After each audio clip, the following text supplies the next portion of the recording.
this is about an identification process. It needed to be a lawful process. It wasn't a lawful process. It was in violation of Mr. Kohberger's rights. I don't know how he cannot How have is it in standing when violation he's of his accused. rights? Excuse me? How is it in violation of his rights?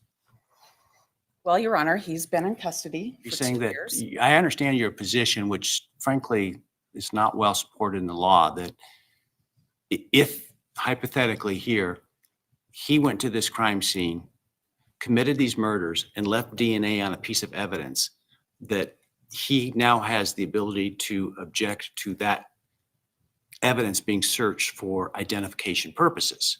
There's no case that suggests that concludes that. And it seems to me to be an extreme position to take in light of the case law. And I'm trying to understand how you get there. Well, I think Your Honor is asking me about things that I anticipated the state would argue, their abandonment theory. And I would remind the court that the Ross case said that abandonment is a knowing, intentional leaving of something, for one thing.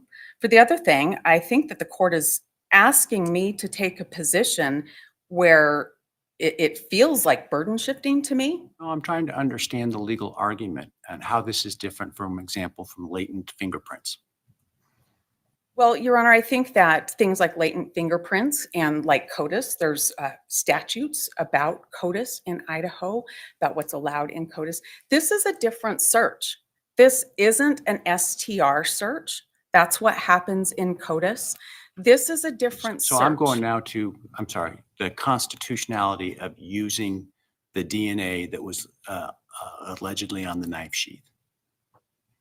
And because I understand your argument is twofold. One, your client complains that a search was done of databases of other people to determine whether or not any of them might be related to the person who left the DNA on the knife sheath.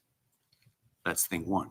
Thing two is an objection to the law enforcement searching the DNA by testing it and getting a profile from the knife sheath without a warrant. My question goes to that latter point, understanding the basis for that, because I can't find any case law that would support that idea. That somehow a warrant would be needed for DNA left at a crime scene.